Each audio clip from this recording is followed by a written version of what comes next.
Ang bilang ng unemployed persons o mga nasa labor force na walang trabaho o negosyo nitong Pebrero 2026 ay nasa 2.66 million. Bumaba ang bilang ng mga Pilipinong walang trabaho o negosyo sa bansa base sa huling datos na inilabas ng Philippine Statistics Authority. Ayon sa ulat, naitala ang 2.66 million na bilang ng mga unemployed noong Pebrero na mas mababa kumpara sa 2.96 million noong Enero. Gayunpaman, kaalinsabay ng krisis na nagsimula nitong Marso, hindi lamang ang pagtaas ng presyo ng mga bilihin ang inaalala ng publiko, kundi pati na rin ang seguridad sa trabaho. Sa kabila ng hangaring magkaroon ng decent employment o maayos na trabaho, malayo ito sa kasalukuyang realidad na kinakaharap ng ilang manggagawang Pilipino. Dahil lumabas sa pagdinig ng Senate Committee on Labor, Employment and Human Resources Development na marami pa rin ang nabibiktima ng illegal recruitment, bunsod na rin ng kagustuhang makapagtrabaho agad ng ilan sa ibang bansa. Kapag ang tao ay kapit sa patalim, kahit hindi legal na trabaho ay pinapasok.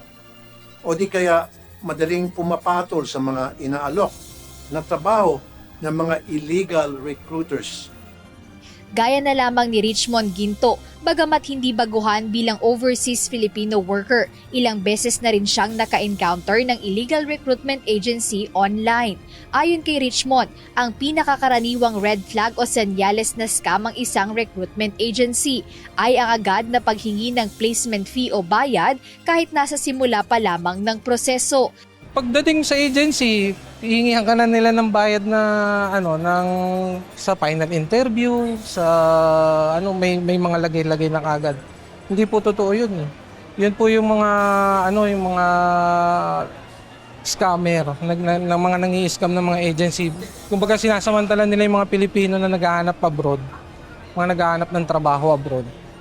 Yung karamihan sa atin ngayon naloloko na, 'di ba? Sa kabila ng panganib na mabiktima ng mga manluloko, hindi natitinag si Richmond sa kanyang desisyong muling mangibang bansa. Para sa kanya, hindi hamak na mas malaki ang kita sa labas ng bansa kumpara rito sa Pilipinas. Sa atin ngayon sa Pilipinas, sa totoo lang, mahirap po talaga ngayon. Hindi, malaki kasi yung difference ng sahod natin sa Pilipinas sa ibang bansa. Although pag dito, nakakatawid naman pero hindi sapat. Hindi sumasapat. Kaya doon tayo sa mas magiging okay yung pamilya natin. Kaugnay ng lumalalang issue ng illegal recruitment, tiniyak ng Department of Migrant Workers o DMW na mas mahigpit na nilang binabantayan ang mga social media platforms. In fact, as early as 2020, Mr. Chair, we have a memorandum of agreement with Meta, yung sa Facebook po ito, and TikTok, no? 2023 po yung ating collaborative efforts with these online platforms to actively take down all these illegal posts po. Meron tayong tinatawag na online surveillance sa Migrant Workers Protection ng ating Department of Migrant Workers. And for 2026 alone, Mr. Chair, 11,722 po ang nirequest ng ating ahensya to take down sa Meta sa Facebook lamang. Kasama po siguro yung mga nabanggit po ninyo. At 10,561 po ang na-deactivate na natin. Katulong ang Cybercrime Investigation and Coordinating Center o CICC. Aktibo ring ginagamit ang 1326 hotline na bukas 24/7. Dito ay maaaring magulat ang sinuman ng mga kahina-hinalang posting o illegal recruitment sites at maaari ring itanong sa hotline kung ang isang alok na trabaho o website ay lehitimo o hindi.